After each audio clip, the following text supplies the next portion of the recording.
आणि जोपर्यंत तुम्ही त्या जिद्दीने तयारीला लागत नाहीत तोपर्यंत ओबीसीचं काही खरं नाही. तुम्ही अंग झटकून प्रत्येक या ठिकाणी व्यासपीठावर बसलेले जे काही नेते आहेत सगळे, आता या ठिकाणी आमचे भटक्या विमुक्ताचे नेते हरिभाऊ गायकवाड आहेत, हे असे सगळे नेते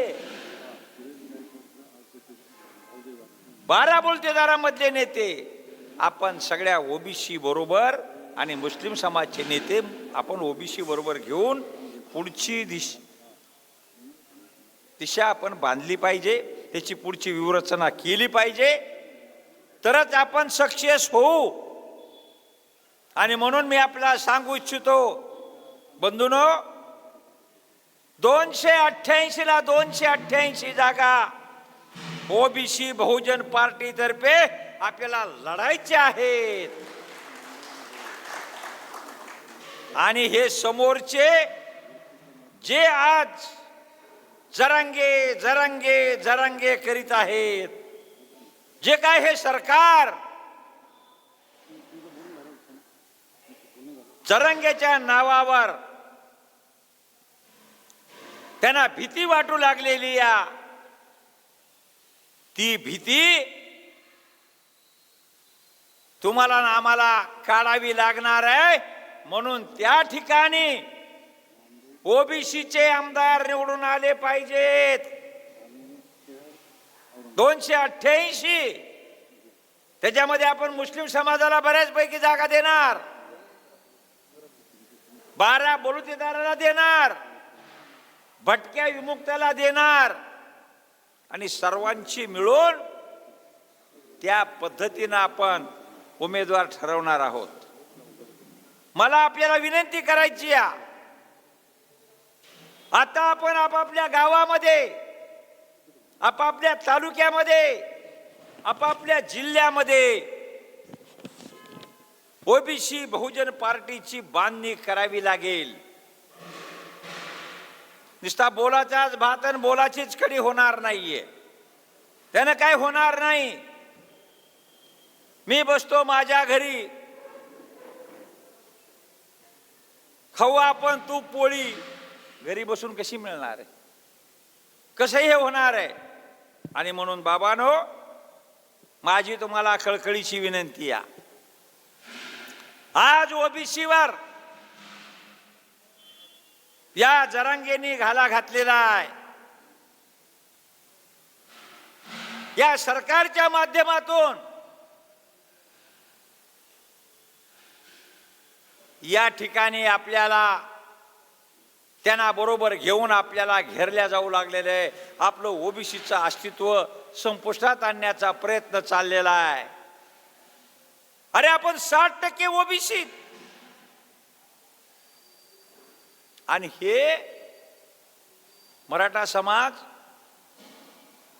खरं म्हटल्यानंतर 12% आणि जो ओबीसी मध्ये आलेला आहे तो आणखी म्हणजे 22 ते 25% हा मराठा समाज हा महाराष्ट्रामध्ये आहे. आणि 60% त्या हिशोबानं आमदार असले पाहिजेत ना. पर आज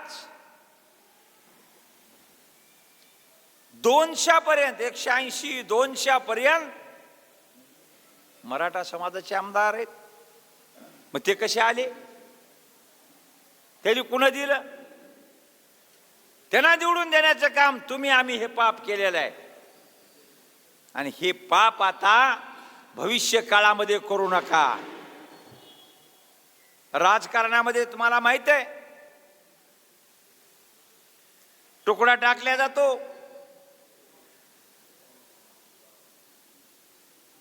त्या ठिकाणी बाटली फेकल्या जाते, पैसा फेकला जातो. याच्यावर आपण विकायचं का, हा माझा आपल्याला सवाल आहे. आणि म्हणून त्यांच्या पैशाला बाटलीला लाथ मारा आणि स्वाभिमानानं ओबीसी म्हणून राहा. भले काही होईल बघूया.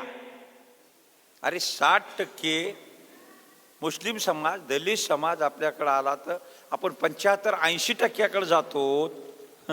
20% काय करणार आहेत? 20% काय करतात?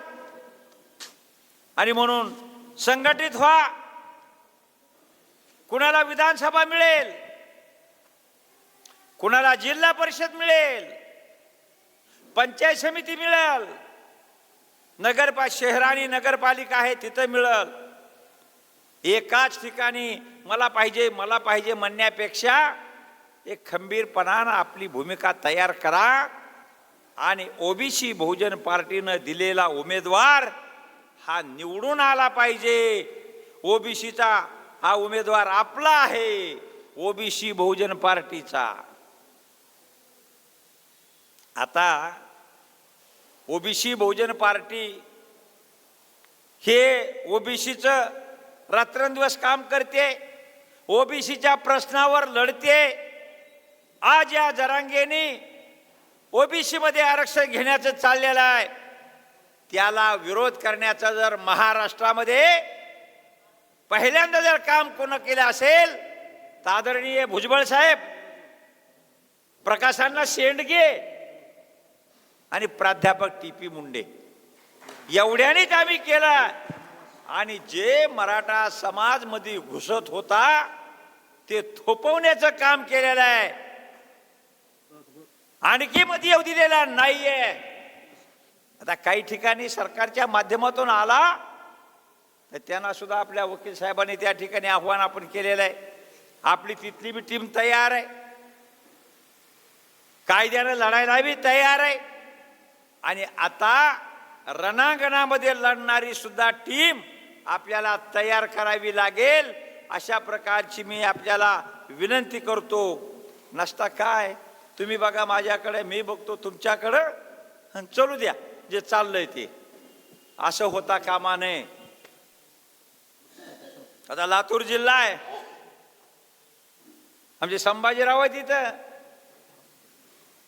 या ठिकाणी गायकवाड साहेब आहेत, अफजलभाई होते, आहे तीन इकडं ॲडव्होकेट डोणे साहेब आहेत. ही 14 जण माणसं जर एकत्र आली आणि त्यांनी जर ठरवलं की आता या जिल्ह्यातले आमदार आपले आणायचे, नाही का हो येणार? नाही का येणार? जरूर येणार आहेत, जरूर येतील. पण ती म्हणे एक बाबूराव आमचे जेवायला बसले तर 12 पोळ्या खातात, पण बसले तर का, केलं तर का? असं एक उदाहरण मी सांगितलं लातूर जिल्ह्याचं. तोच प्रश्न आहे उस्मानाबाद जिल्ह्याचा, तोच प्रश्न आहे नांदेडचा, तोच प्रश्न आहे हिंगोलीचा, परभणीचा आणि जालन्याचा आणि पुन्हा बीड आणि औरंगाबाद. आता औरंगाबादची बांधणी तुम्हाला जरा थोड्या मोठ्या प्रमाणात करावं लागेल. डॉक्टर भोजने साहेब त्या ठिकाणी तिथेही पोटेन्शियल खूप मोठ्या प्रमाणात आहे. आणि आपण ज्या ज्या ठिकाणी ओबीसीचा मतदारसंघ आहे मोठ्या प्रमाणात त्या ठिकाणी आपण करणार आहे. शहरामध्ये आपला मुस्लिम समाज, ओबीसी सर्व एकत्र आला, दलित समाज तर विषय येत नाहीये. अशा पद्धतीने आपल्याला करायचं आहे, ते आपण सगळ्यांनी करावं. आणि जरांगे नावाचे हे जे भूत आहे,